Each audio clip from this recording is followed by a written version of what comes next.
इसका मतलब भैया ये देखो पिक्चर भी बन गई ना। पर कटप्पा जैसे मामा कब पीछे से तलवार डाल दें कोई भरोसा नहीं भैया। कटप्पा जैसे मामाओं से भी बचने की जरूरत है, और शकुनी जैसे मामाओं से तो बहुत दूर रहने की जरूरत है। ये तो जुआ खिलाने वाले मामा है।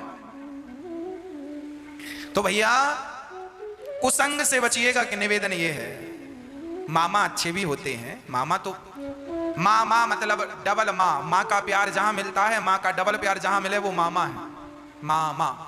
पर जीवन में हमेशा गुरुजनों से, माता पिता से सलाह लेनी चाहिए। ये शास्त्रों का वचन है, उस पर आप अमल करें तो अच्छा है। नारद जी कहते हैं आज घर में झगड़ा चल रहा है, मैं तीर्थों में गया शांति नहीं, तब मैं वृंदावन चला गया। नारद जी कह रहे हैं। नारद जी बोले मैं सारे वृंदावन देखा, वहां मुझे एक यमुना के तट पर एक सुंदर सी कन्या बैठी थी, बूढ़े बूढ़े दो पुरुष लेटे थे। मैंने देखा पुरुष लेटे हैं, मैंने पूछा देवी तुम कौन हो? उस स्त्री ने अपना पता बताया। अहम भक्ति ऋतिख्याता इमऊ में तनयौ मतऊ ज्ञान वैराग्य नामानऊ काल योगे न जर जरऊ। महाराज मेरा नाम भक्ति है। अच्छा भक्ति हो तुम? हाँ। अच्छा भक्ति हो तो ये बताओ ये तुम उदास क्यों हो? महाराज जब से कलयुग आया है ना तब से हमारे ये बच्चे बूढ़े हो गए हैं, ज्ञान और वैराग्य। अच्छा बूढ़े हो गए क्यों? क्योंकि कलयुग आ गया। नारद जी बोले हम अभी दूर करते हैं। गीता सुनाई, वेद पुराण सुनाए, पर ज्ञान वैराग्य और भक्ति का दुख बिल्कुल दूर नहीं हुआ। तब नारद जी ने भगवान से प्रार्थना की प्रभु इनका दुख कैसे दूर होगा? देवी तुम कहां से हो? उत्पन्ना द्रवणे साहम वृद्धिम कर्णाटके गता क्वचित क्वचिन महाराष्ट्रे गुर्जरे जीर्णतां गतः।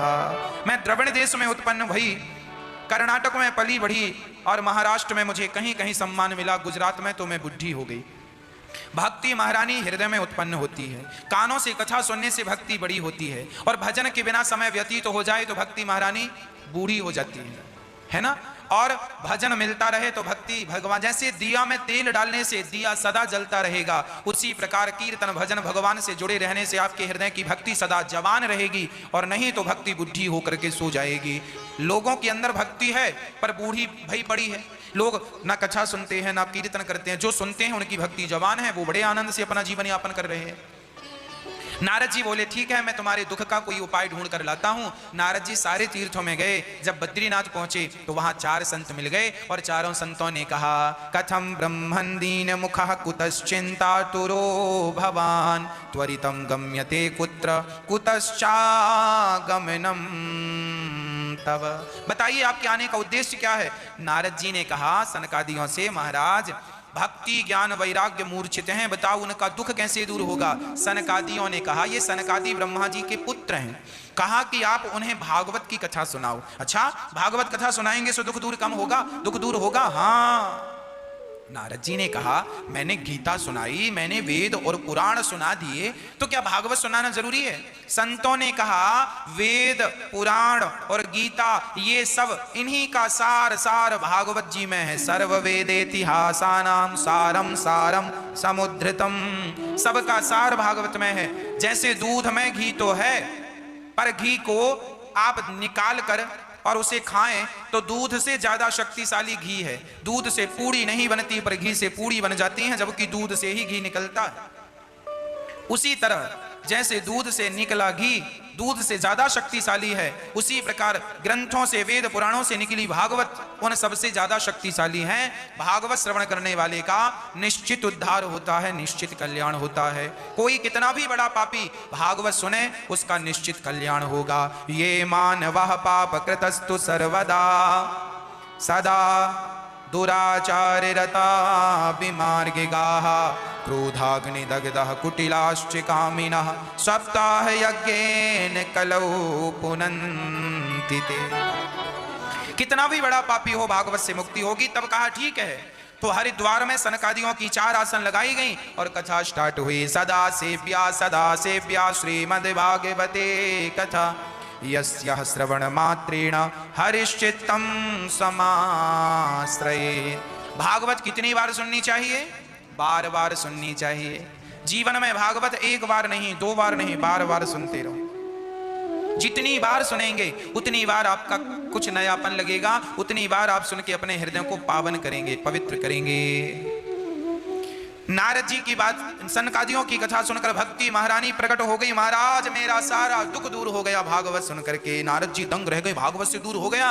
ताता थैया करके नाचने लगी, अच्छा, और कीर्तन करने लगी। भक्ति सुतौ तौ तरुणौ गृहीत्वा प्रेमई के रूपा सहसा विरासित। श्री कृष्ण गोविंद हरे मुरारी नाथेति नामानि मुहुर्वदन्ति।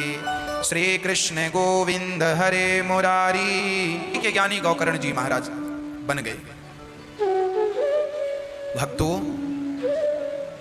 हुआ यही कि श्री आत्मदेव जी को एक दिन धुंधकारी ने बहुत मार लगाई लाठियों से। पैसे दो, पैसे दो। जीवन भर माँ बाप बच्चों को पैसा देते हैं, जीवन भर सारी संपत्ति देते हैं, और फिर भी बच्चे माँ बाप से कहते हैं तुमने हमारे लिए क्या किया, क्या किया तुमने हमारे लिए। बेटा, तुम्हारी जिह्वा पर कीड़े क्यों नहीं पड़ गए उस टाइम जब तुम अपने माँ बाप से ये कह रहे थे कि तुमने हमारे लिए क्या किया। अरे माँ बाप से ये प्रश्न करने वाले तुम कौन होते हो? क्या तुम्हें जन्म दे दिया, क्या यही कम है? क्या इसी का तुम ऋण चुका सकते हो जो माँ बाप से कह रहे हो कि तुमने हमें क्या दिया? अरे उन्होंने जन्म दे दिया, पढ़ा लिखा कर खड़ा कर दिया, अब क्या चाहिए? उनकी जान लोगे क्या? माँ बाप भगवान होते हैं। एक कुंडली के नाम के भक्त थे। इनके माता पिता तीर्थ यात्रा में गए। कुंडलीक एक ही बेटा था अपने माँ बाप का। माँ बाप बहुत प्यार करते थे, मेरा कुंडलीक, मेरा कुंडलीक, मेरा कुंडलीक बेटा है, बहुत प्यार करते थे। एक दिन माँ बाप ने बढ़िया सी लड़की देखकर अपने बेटे का विवाह कर दिया। कुंडलीक की दुल्हन आई तो अब दुल्हन को पाकर कुंडलीक दुल्हन के पक्ष में हो गया और माता पिता की सेवा करना बिल्कुल भूल गया। माँ बाप की तरफ देखता भी नहीं। माँ बाप बड़े दुखी रहने लगे। राम राम, जब से दुल्हन आई अब हमारा बेटा तो हमें पानी को भी नहीं पूछता। पत्नी से पूछ लेता है कि माँ बाप ने भोजन कर लिया। अरे पत्नी क्यों पूछे माँ बाप ने भोजन कर लिया कि नहीं? तुम क्यों नहीं पूछते हो अपनी माँ से, माँ तुमने खा लिया, माँ कोई तकलीफ तो नहीं है? तुम पूछो ना। लोगों के भरोसे माँ बाप की सेवा कब तक करोगे?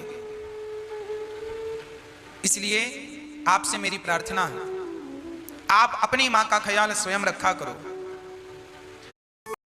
कटप्पा ने मार दिया बाहुबली को, इसका मतलब भैया ये देखो पिक्चर भी बन गई ना।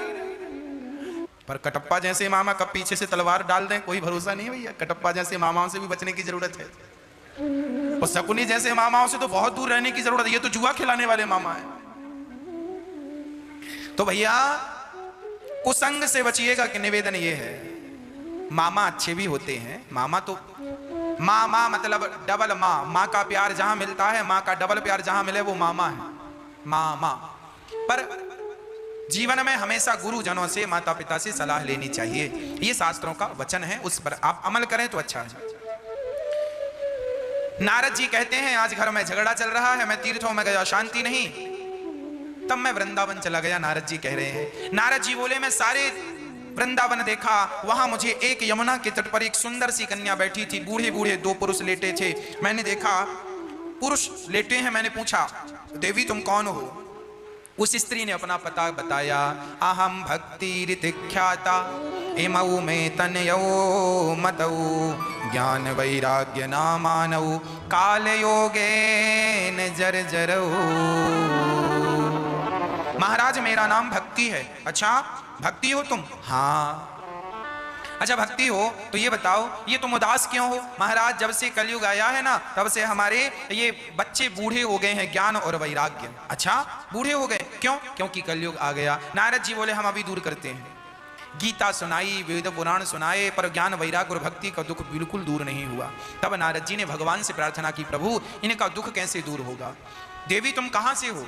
उत्पन्ना द्रवणे साहम वृद्धिम कर्णाटके गता क्वचित क्वचिन महाराष्ट्रे गुर्जरे जीर्णताम गतः। मैं द्रविड़ देश में उत्पन्न भई, कर्नाटक में पली बढ़ी और महाराष्ट्र में मुझे कहीं कहीं सम्मान मिला, गुजरात में तो मैं बुढ़ी हो गई। भक्ति महारानी हृदय में उत्पन्न होती है, कानों से कथा सुनने से भक्ति बड़ी होती है, और भजन के बिना समय व्यतीत हो जाए तो भक्ति महारानी बूढ़ी हो जाती है ना। और भजन मिलता रहे तो भक्ति भगवान, जैसे दिया में तेल डालने से दिया सदा जलता रहेगा, उसी प्रकार कीर्तन भजन भगवान से जुड़े रहने से आपके हृदय की भक्ति सदा जवान रहेगी, और नहीं तो भक्ति बुद्धि होकर के सो जाएगी। लोगों के अंदर भक्ति है पर बूढ़ी भई पड़ी है, लोग ना कथा सुनते हैं ना कीर्तन करते हैं, जो सुनते हैं उनकी भक्ति जवान है, वो बड़े आनंद से अपना जीवन यापन कर रहे हैं। नारद जी बोले ठीक है, मैं तुम्हारे दुख का कोई उपाय ढूंढ कर लाता हूं। नारद जी सारे तीर्थों में गए, जब बद्रीनाथ पहुंचे तो वहां 4 संत मिल गए, और चारों संतों ने कहा कथम ब्रह्मन् दीन मुखः कुतश्चिंतातुरो भवान त्वरितं गम्यते कुत्र कुतश्चागमनम् तव। बताइए आपके आने का उद्देश्य क्या है। नारद जी ने कहा सनकादियों से, महाराज भक्ति ज्ञान वैराग्य मूर्छित हैं, बताओ उनका दुख कैसे दूर होगा। सनकादियों ने कहा ये सनकादि ब्रह्मा जी के पुत्र हैं, कहा कि आप उन्हें भागवत की कथा सुनाओ। अच्छा, भागवत कथा सुनाएंगे तो दुख दूर कम होगा, दुख दूर होगा। हाँ, नारद जी ने कहा मैंने गीता सुनाई, मैंने वेद और पुराण सुना दिए, तो क्या भागवत सुनाना जरूरी है। संतों ने कहा वेद पुराण और गीता ये सब इन्हीं का सार भागवत जी में है। सर्व वेदेतिहासानां सारम सारम समुद्धृतम, सबका सार भागवत में है। जैसे दूध में घी तो है, पर घी को आप निकाल कर और उसे खाएं तो दूध से ज्यादा शक्तिशाली घी है। दूध से पूड़ी नहीं बनती पर घी से पूड़ी बन जाती है, जबकि दूध से ही घी निकलता है।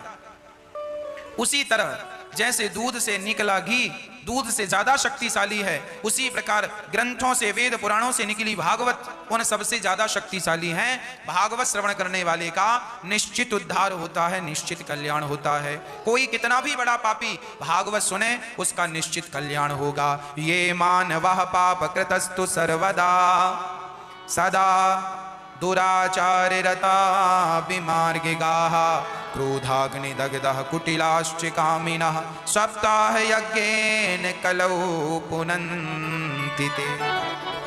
कितना भी बड़ा पापी हो भागवत से मुक्ति होगी। तब कहा ठीक है, तो हरिद्वार में सनकादियों की 4 आसन लगाई गई और कथा स्टार्ट हुई। सदा सेव्या श्रीमद्भागवते कथा यस्याः श्रवण मात्रेण हरिश्चित्तं समाश्रयेत्। भागवत कितनी बार सुननी चाहिए? बार बार सुननी चाहिए। जीवन में भागवत 1 बार नहीं, 2 बार नहीं, बार बार सुनते रहो। जितनी बार सुनेंगे उतनी बार आपका कुछ नयापन लगेगा, उतनी बार आप सुन के अपने हृदय को पावन करेंगे, पवित्र करेंगे। नारद जी की बात, सनकादियों की कथा सुनकर भक्ति महारानी प्रकट हो गई। महाराज मेरा सारा दुख दूर हो गया भागवत सुन करके। नारद जी दंग रह गए, भागवत से दूर हो गया। ताता थैया करके नाचने लगी, अच्छा, और कीर्तन करने लगी। भक्ति सुतौ तौ तरुणौ गृहीत्वा प्रेमई के रूपा सहसा विरासित। श्री कृष्ण गोविंद हरे मुरारी नाथेति नामानि मुहुर्वदन्ति। श्री कृष्ण गोविंद हरे मुरारी के ज्ञानी गौकर्ण जी महाराज बन गए। भक्तों, हुआ यही कि श्री आत्मदेव जी को एक दिन धुंधकारी ने बहुत मार लगाई लाठियों से। पैसे दो, पैसे दो। जीवन भर माँ बाप बच्चों को पैसा देते हैं, जीवन भर सारी संपत्ति देते हैं, और फिर भी बच्चे माँ बाप से कहते हैं तुमने हमारे लिए क्या किया, क्या किया तुमने हमारे लिए। बेटा, तुम्हारी जिह्वा पर कीड़े क्यों नहीं पड़ गए उस टाइम जब तुम अपने माँ बाप से ये कह रहे थे कि तुमने हमारे लिए क्या किया। अरे माँ बाप से ये प्रश्न करने वाले तुम कौन होते हो? क्या तुम्हें जन्म दे दिया, क्या यही कम है? क्या इसी का तुम ऋण चुका सकते हो जो माँ बाप से कह रहे हो कि तुमने हमें क्या दिया? अरे उन्होंने जन्म दे दिया, पढ़ा लिखा कर खड़ा कर दिया, अब क्या चाहिए? उनकी जान लोगे क्या? माँ बाप भगवान होते हैं। एक कुंडली के नाम के भक्त थे। इनके माता पिता तीर्थ यात्रा में गए। कुंडलीक एक ही बेटा था अपने माँ बाप का। माँ बाप बहुत प्यार करते थे, मेरा कुंडलीक, मेरा कुंडलीक, मेरा कुंडलीक बेटा है, बहुत प्यार करते थे। एक दिन माँ बाप ने बढ़िया सी लड़की देखकर अपने बेटे का विवाह कर दिया। कुंडलीक की दुल्हन आई, तो अब दुल्हन को पाकर कुंडली के दुल्हन के पक्ष में हो गया और माता पिता की सेवा करना बिल्कुल भूल गया। माँ बाप की तरफ देखता भी नहीं। माँ बाप बड़े दुखी रहने लगे, राम राम जब से दुल्हन आई अब हमारा बेटा तो हमें पानी को भी नहीं पूछता। पत्नी से पूछ लेता है कि माँ बाप ने भोजन कर लिया। अरे पत्नी क्यों पूछे माँ बाप ने भोजन कर लिया कि नहीं? तुम क्यों नहीं पूछते हो अपनी माँ से, माँ तुमने खा लिया, माँ कोई तकलीफ तो नहीं है? तुम पूछो ना। लोगों के भरोसे माँ बाप की सेवा कब तक करोगे? इसलिए आपसे मेरी प्रार्थना है, आप अपनी माँ का ख्याल स्वयं रखा करो। और आपकी कोई इच्छा है, जैसे आपका कोई काम नहीं बन रहा है, कोई मनोकामना पूरी नहीं हो रही है, शरद पूर्णिमा के दिन तो आप एक कागज लेना, एक कागज में अपनी इच्छा लिखना, जो आपकी इच्छा है, जो आपको चाहिए वो कागज लेना, उसमें अपना लिखना जो भी आपको चाहिए, और वो कागज को मोड़ करके गोपाल जी है ना आपके घर में, लड्डू गोपाल जी की आसन जहां है भगवान के चरणों में नीचे, आसन के नीचे वो कागज रख देना और कीर्तन करना रोज नियम से कम 10 मिनट सारे लोग बैठ